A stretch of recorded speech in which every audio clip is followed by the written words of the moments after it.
In today's video we're looking at Leica's smallest lens.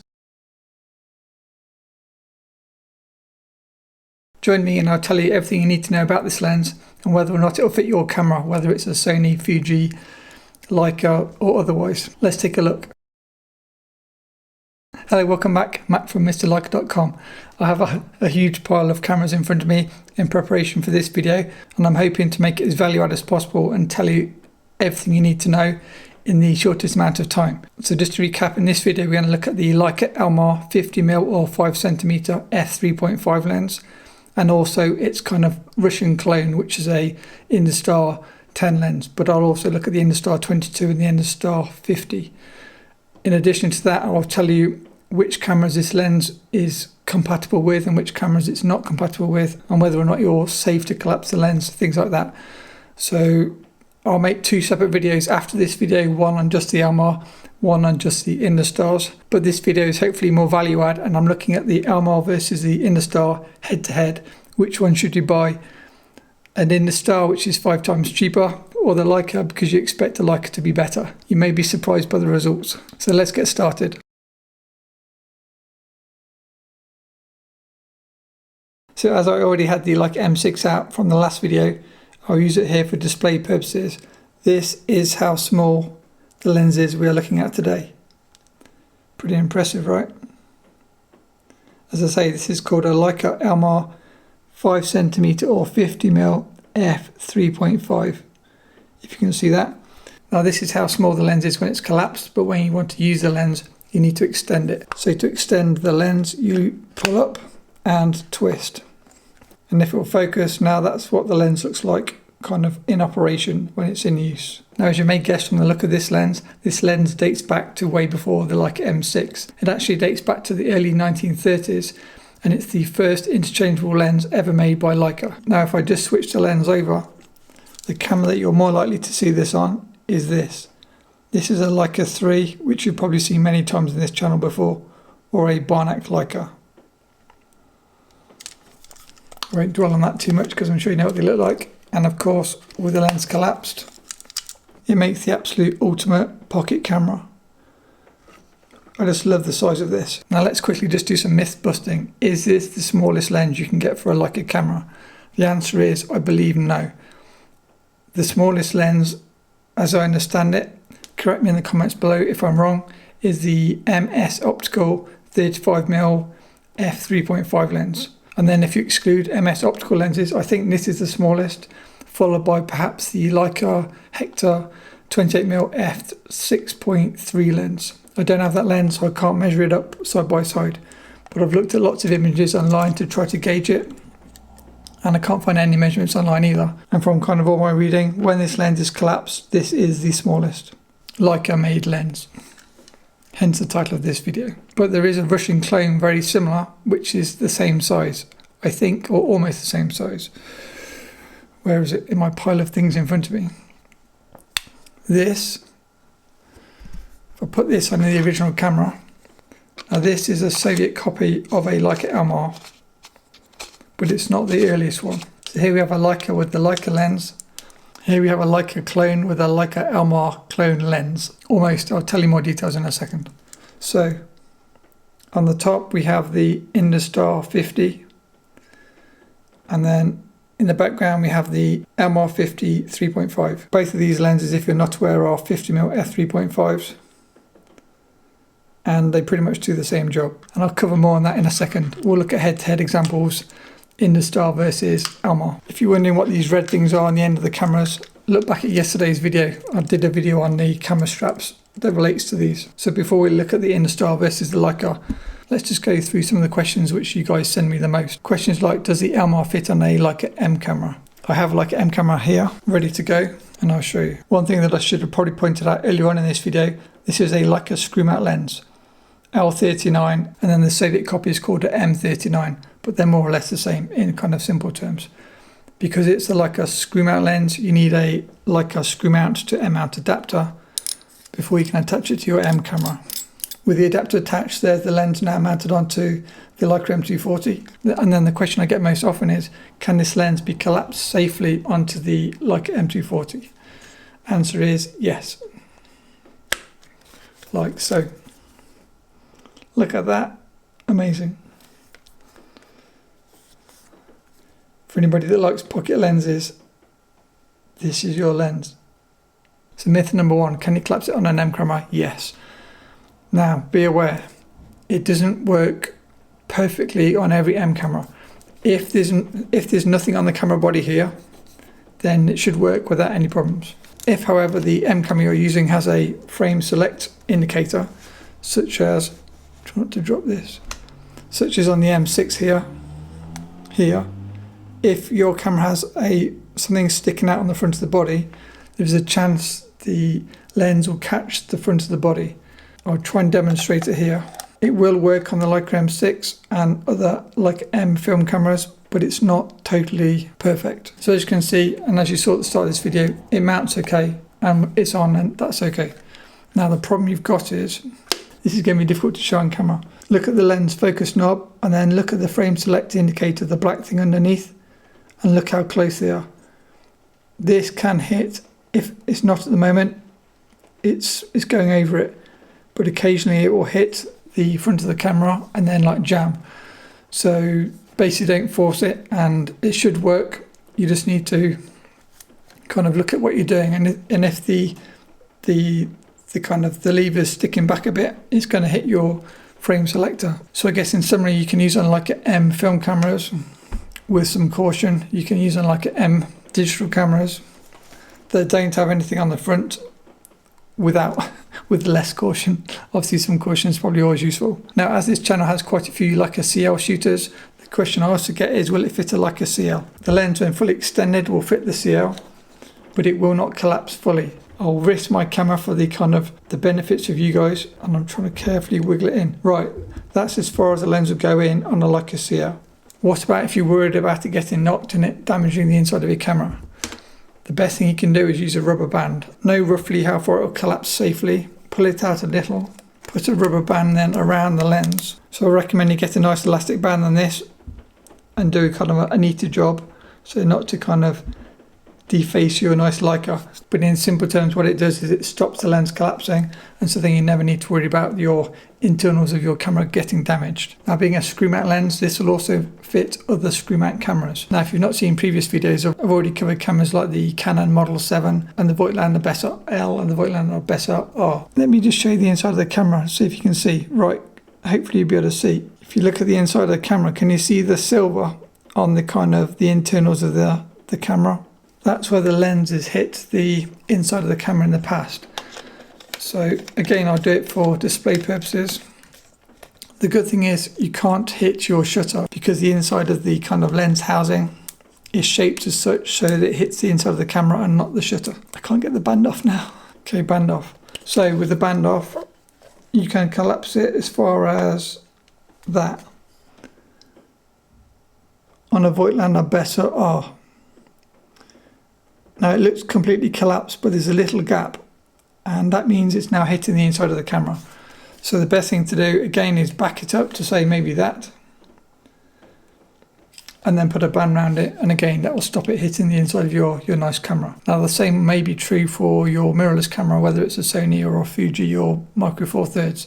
The smaller dimensions your camera, the more likely it is it's going to hit the inside of your camera. So I know these lenses are very popular in the early days when the first Micro Four Thirds cameras came out, and people were using them on the small cameras to get the smallest possible setup. Again, even back then they were using kind of bands on the lenses to stop them fully collapsing for the similar reason that I just showed you. So if you're unsure, kind of collapse the lens very gently, and you'll soon see whether or not it's hitting anything, and then use a band to stop it in future. Now so far everything I've just told you is the same if it's the Leica Elmar 50 3.5 or the Industar clones of the same lens, meaning if the Leica will fit, then the Industar will fit in exactly the same way.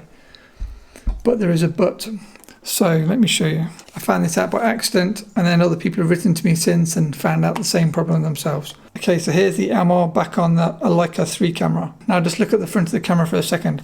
This is a Leica 3A, and any Leica 3 camera with a slow shutter speed dial here is going to have the same problem which I'm about to tell you. That being, you cannot use an Industar clone lens on a Leica 3 camera.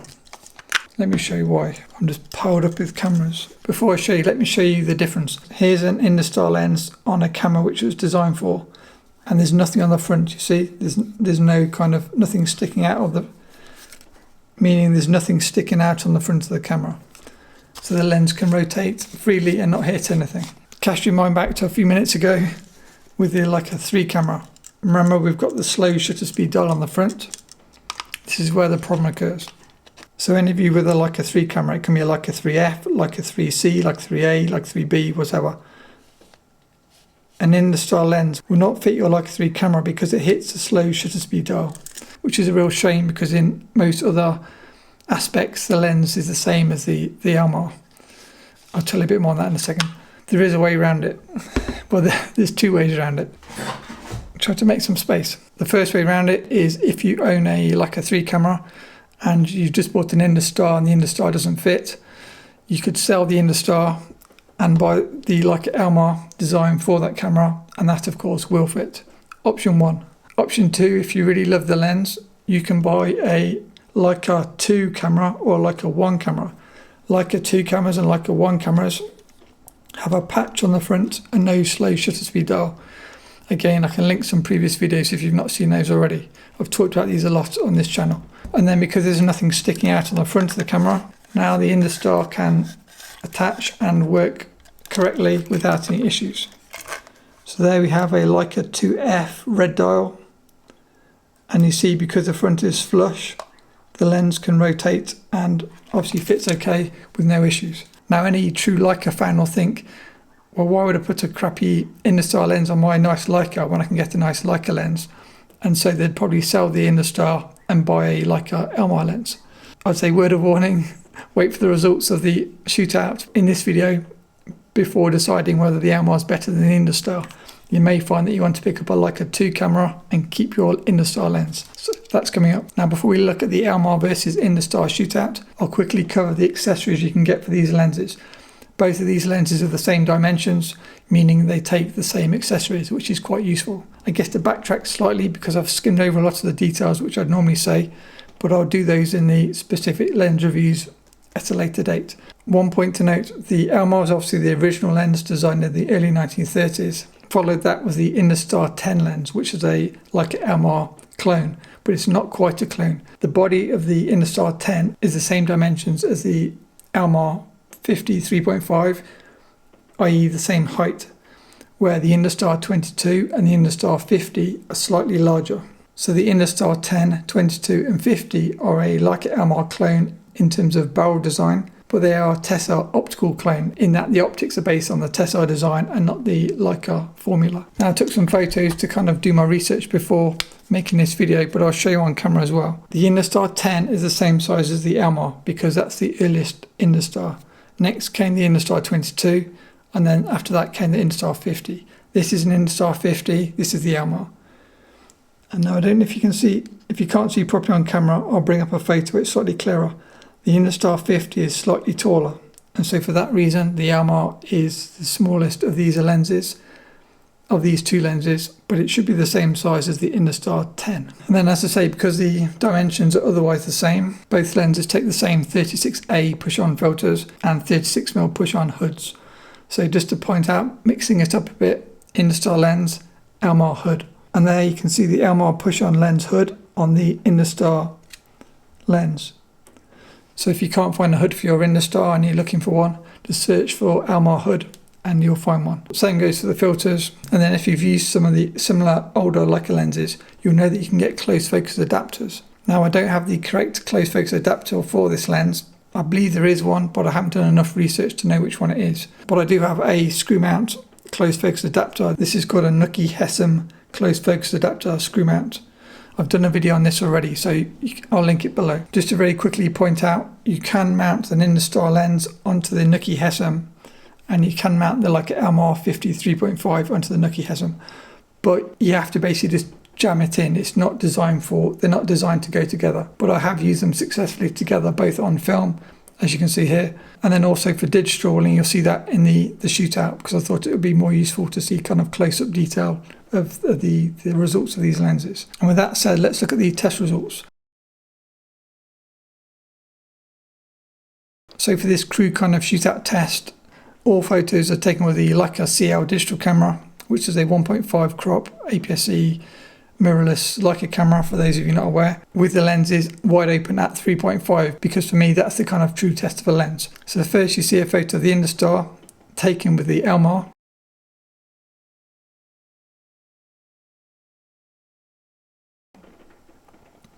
And next you see a photo of the Elmar taken with the Industar.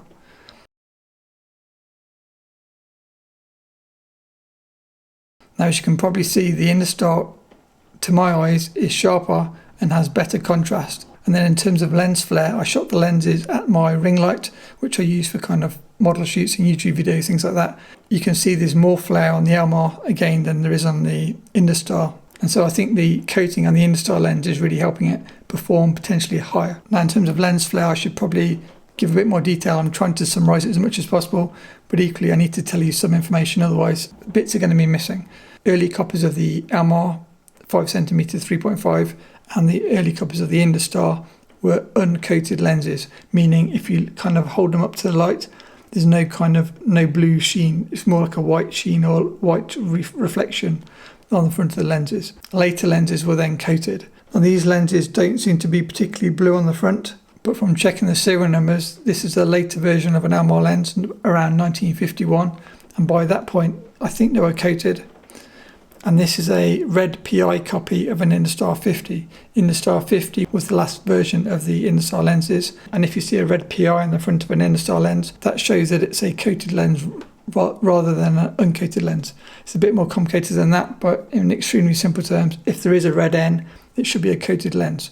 So what I can say from this shootout is the Industar coating seems to be better than the Elmar coating, meaning I'm getting better flare control and better contrast, giving an overall sharper looking image. Now, what about cost? The cost of the Industar is around £40 or $50, and that's including shipping, normally coming from countries like Ukraine or Russia. The Elmar seems to list for around £160, which is around $200. And yet from the test we just did, the Industar is better than the Elmar. The only reason I'd say not to get the Industar is if you shoot a Leica 3F. I know some of you Leica 3 shooter YouTube channel regulars have got nice Leica 3 cameras. So for you guys, if you don't have either of these lenses, remember you can't use the Industar on your particular camera if it's a Leica 3F, for example. So then you would have to get the Elmar, and then you could use the Elmar with a hood, or you can use the Elmar and stop the lens down, and you're probably going to get very similar results. One downside with the Soviet lenses is they say the quality control was not quite what it was in Germany, in terms of you may get a really nice copy, which I seem to have in terms of optical performance, but then you may get a really bad copy. So if you get a bad copy, it may be a bit of a gamble. If you buy one and you're not getting the results that you'd expect, or from what I've just shown you in this video, then just try and buy another one and try and sell the first one until you get a good copy, and hopefully you'll get a nice one after a few attempts. That's what I've had to do with some of my Soviet rangefinder cameras. I'll share those in future videos, but it took me a while to get one that was a good copy, kind of a working one. Okay, now before we finish, this is a really important part of the video, and I could potentially save you a lot of money, or at least the difference between an Industar lens and a Leica Elmar lens. So what, $150? So it might be worth listening to. I searched for Leica Elmar, and all of these lenses came up on eBay. And we're going to go through them one at a time, and I want you to shout out to me, is that a Leica or is that not a Leica? Bear in mind, all of these lenses said Leica Elmar, and they didn't say anything different in the description or anywhere else. And all of these lenses are priced like Leica lenses, so say $200, $300. Okay, so if we go through them, lens number one. Is this a Leica or not a Leica? Shout it out or make a mental note. Pause the video and write it down if you want to. Okay, lens number two. Is it a Leica or not a Leica? Lens number three. Lens number four. Lens number five. And lens number six. Okay, so of those 6 lenses, which of those were Leica Elmar lenses? Or kind of real Leica Elmar lenses? All 6? No. Any of them? No. You may be surprised that every single one of those lenses was a fake. So be really careful if you're going to go on eBay. This is the first time I realised how bad this situation was when researching for this video, and it was complete fluke that I found the situation that I was seeing in front of me. I know there are Leica 3 clone cameras, and they can occasionally be sold as a real Leica camera when it's not a real Leica camera, and maybe I'll have to cover that in a future video. But I had no idea the extent of the amount of fake Leica Elmar 50mm f3.5 lenses on the internet. And there's a good chance if you've got one of these lenses, it may not be a Leica and it may actually be a Industar. So you may want to pause the video again, go and grab it, and I'll tell you how to tell the difference. Sorry if I'm bringing any of you bad news, and please do like this video if you're finding this information useful. Okay, so here is a true Leica Elmar 5cm or 50mm f3.5.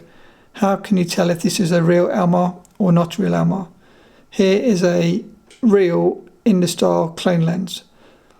What I mean by that is it says Industar on the front, and the seller's kind of selling it for what it is, and they've not tried to kind of fake anything or be untruthful or overprice the lens.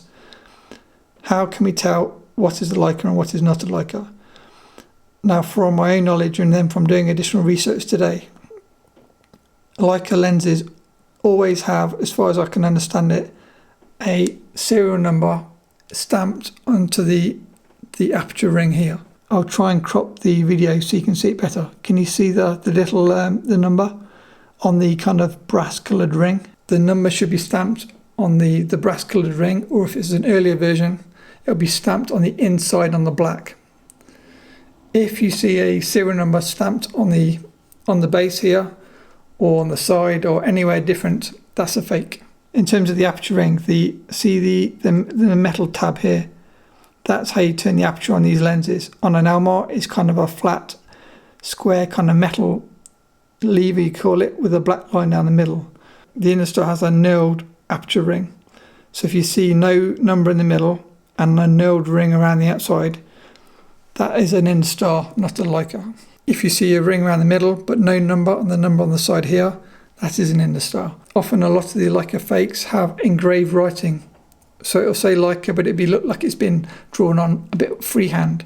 Again, that's a fake. And lastly, but this is less easy to spot, early Industars and early Leicas had a different aperture scale to the later ones. So both of these are later lenses, but you can see the aperture scale goes f3.5, f4, f5.6. The earlier versions of both of these lenses goes from f3.5 to f4.5. If ever you see an f4.5, that's either an earlier version or it's a fake.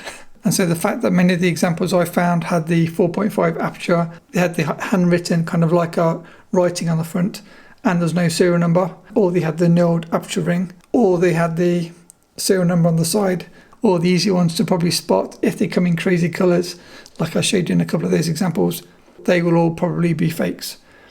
For me personally, if I don't see a number stamped on the brass ring on the front, then I would assume it's not a Leica. Unless it's a really early lens, then the number stamped on the inside of the ring. Hopefully that bit of information might save some of you from throwing away $150. If it did save you $150, feel free to drop me $5 by joining my Patreon. Joking aside, but equally if you want to support Patreon, it's always very helpful and gratefully received. I think that's it. I'll leave you with that bombshell that most of the Elmars on eBay currently seem to be fakes, and hopefully none of you guys have been caught out. I found this out after buying my lens, so I was lucky, but as these lenses become less and less easy to find, then the likelihood of fakes is going to increase and increase. Let's finish with some example photos shot with the Leica Elmar, because I've had that lens the longest. So these are portraits taken on the Leica CL, giving me a 1.5 crop, as I say, so it's roughly a 75mm lens with a close focus distance of 1 meter. And then you may be surprised, even with a widest aperture of f3.5, you can still get some kind of nice swirly bokeh with the lens shut wide open and the kind of a suitable background as seen in these images. And then for me personally, this lens is at its best as kind of a walkabout lens on a Leica 3 camera or Leica 2 camera in these examples. I absolutely love how kind of pocketable and small this lens is. And the same is now true of the Industar. Now I know my particular Industar is sharper than my Elmar, I'm going to be using the Industar on my Leica 2F red dial. It's kind of my go-to walkabout lens without a hood, because now I know the contrast is that good. I'm not going to worry about carrying an extra hood and keep the setup as kind of minimal as possible. And as already mentioned, I will do full reviews on both of these lenses going forward once I've got a few more example copies. But I wanted to do this particular video because I think this video may be more value when we're looking at these two lenses head to head rather than kind of in isolation. That's all I've got for you. If you don't want to miss the future videos, feel free to subscribe. And if you enjoyed this content, please smash the like button. Let me know in the comments if you've been caught out by these fake Leica Elmars and whether or not your Industar lens is as good as my copy seems to be. And just quickly, I forgot, if you love the idea of a small lens but you shoot with a Nikon, I know now this channel has a few Nikon supporters after my recent Nikon videos. You can get a similar Industar-50-2 lens for your Nikon camera. This is an M42 mount lens attached via an adapter. And anybody that's not watching the end of this video will miss this. I've already done a review of this and I'll link it below. This is how you make your Nikon almost as small as a Leica. And it's also smaller than the Voigtlander Ultron 40mm f2 lens, which again we looked at very recently. I can link it below if I remember. Industar-50 3.5, Industar-50 3.5. Rangefinder coupled lens, non-rangefinder coupled lens. This lens will focus closer than this lens. That's for any of you that watched to the end. Thanks for watching, have a great day, and a big thanks to my patrons. Bye.